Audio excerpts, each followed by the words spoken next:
to escort His Excellency. On behalf of the General Assembly, I have the honor to welcome His Excellency Volodimir Zelenski, President of Ukraine, and invite him to address the Assembly.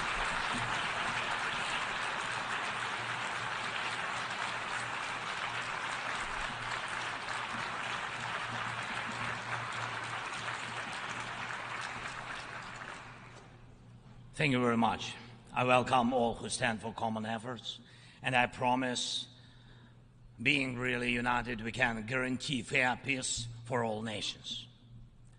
What's more, unity can prevent wars. Ladies and gentlemen, Mr. Secretary General, Mr. President, fellow leaders, this call saw many wars, but not as active defender against the aggressions.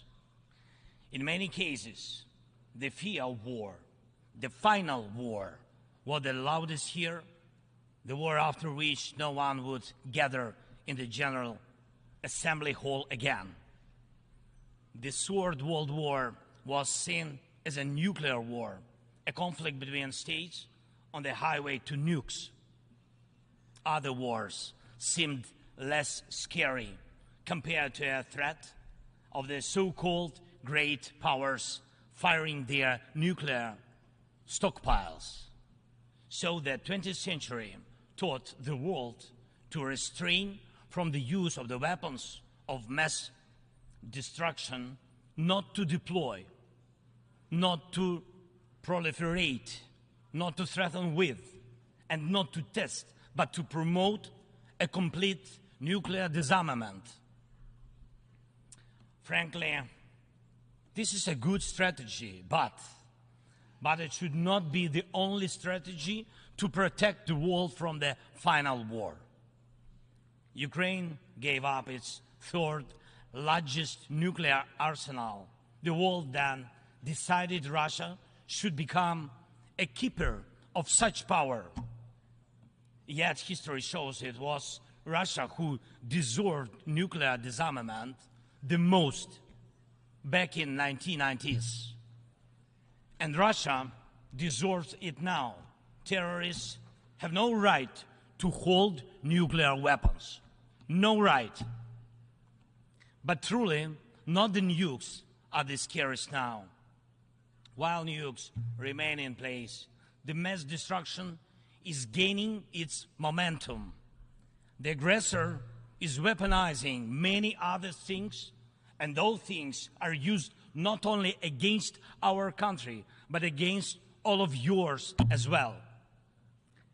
Fellow leaders, there are many conventions that restrict weapons, but there are no real restrictions on weaponization. First, let me give you an example. The food.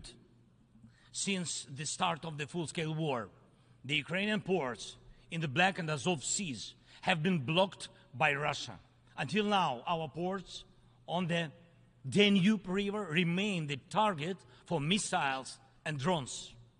And it is a clear Russia's attempt to weaponize the food shortage on the global market in exchange for recognition for some, if not all, of the captured territories. Russia is launching the food prices as weapons. The impact spans from the Atlantic coast of Africa to the Southeast Asia, and this is the threat scale. And I would like to thank those leaders who supported our Black Sea Grain Initiative and program Grain from Ukraine. Thank you so much.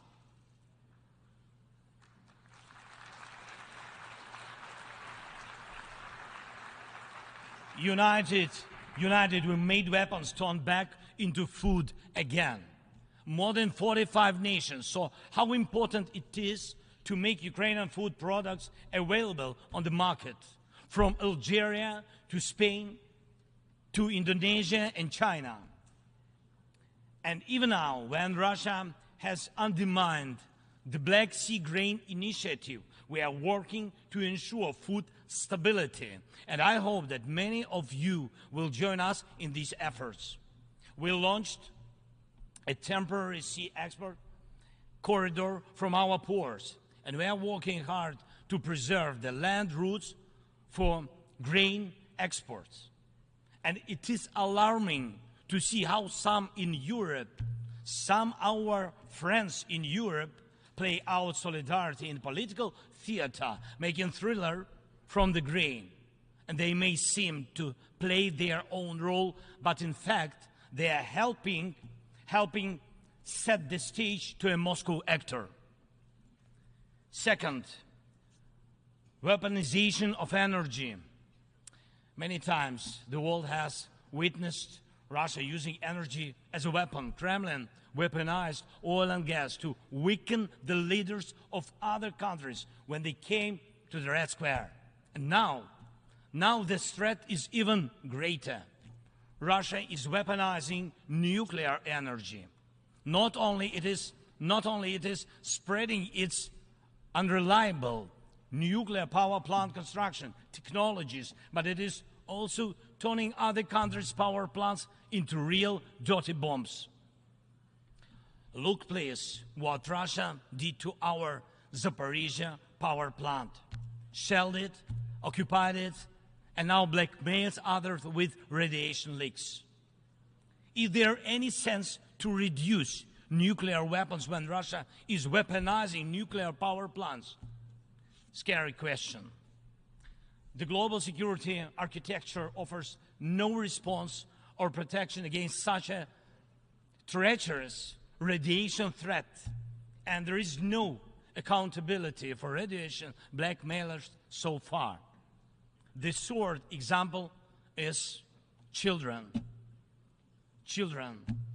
Unfortunately, various terrorist groups abduct children to put pressure on their families and societies. But never before the mass kidnapping and deportation would become a part of the government policy. Not until now. We know the names of tens of thousands of children and have evidence on hundreds of thousands of others kidnapped by Russia in the occupied territories of Ukraine and later deported.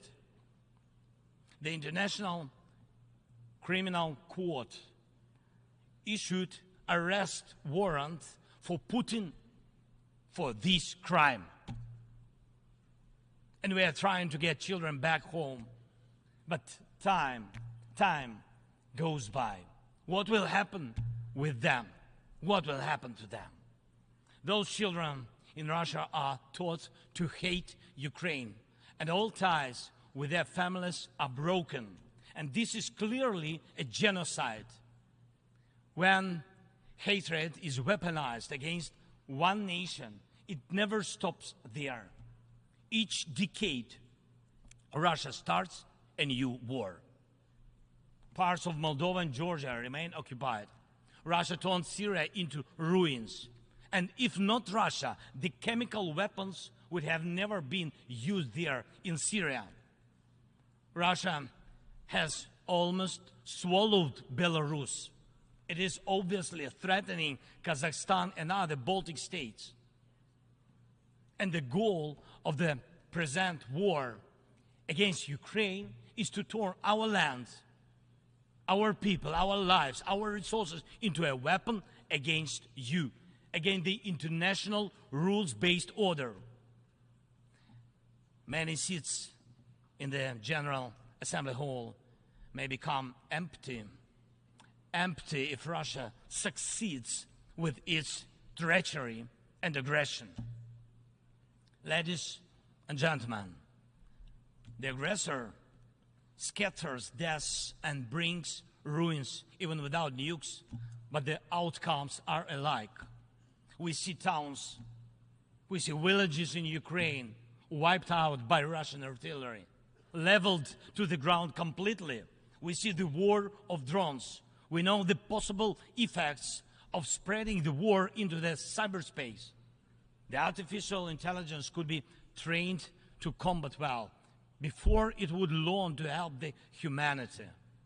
Thank God, people have not yet learned to use climate as a weapon. even though humanity is failing on its climate policy objectives.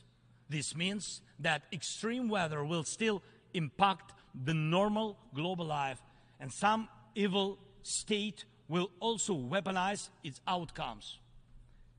And when people in the streets of New York and other cities of the world went out on climate protests, we all have seen them. And when people in Morocco and Libya and other countries die as a result of natural disasters, and when islands and countries disappear underwater, and when tornadoes and deserts are spreading into new territories, and when all of this is happening, one unnatural disaster in Moscow decided to launch a big war and kill tens of thousands of people. We have to stop it. We must act united to defeat the aggressor and focus all our capabilities and energy on addressing these challenges. As nukes are restrained, likewise the aggressor must be restrained, and all his tools and methods of war. Each war now can become final, but it takes our unity to make sure that aggression will not break in again.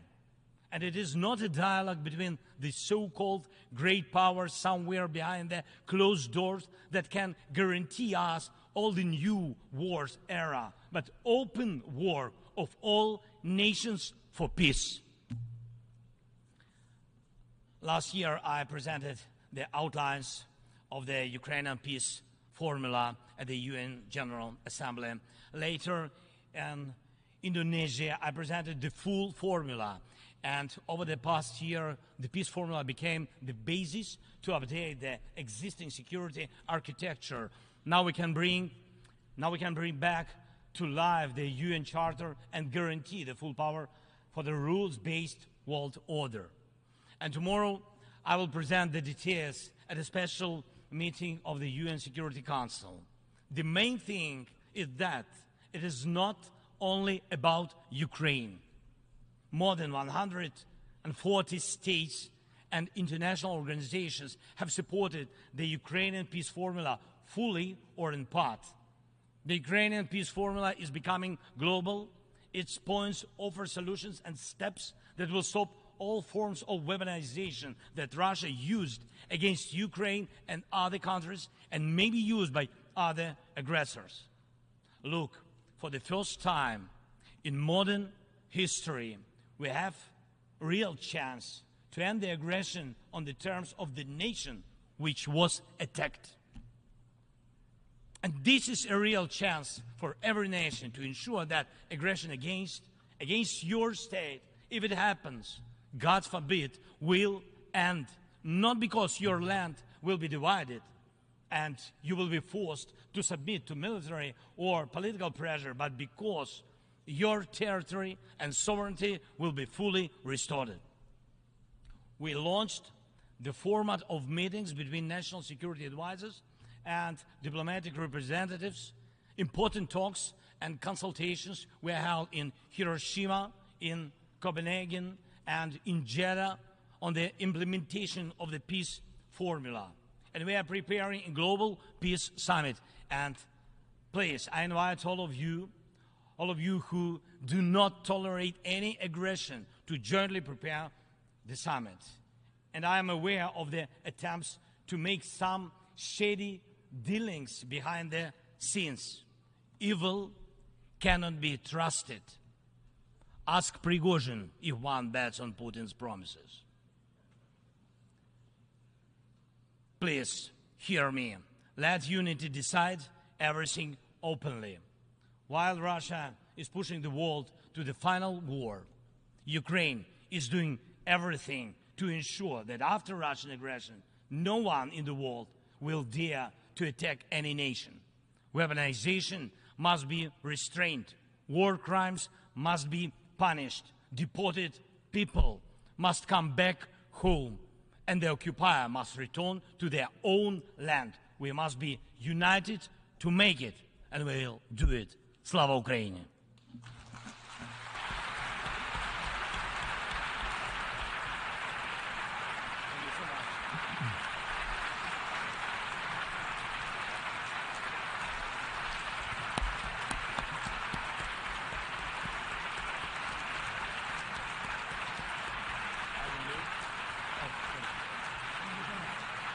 On behalf of the Assembly, I wish to thank the President of Ukraine for the statement just made and request protocol to escort His Excellency.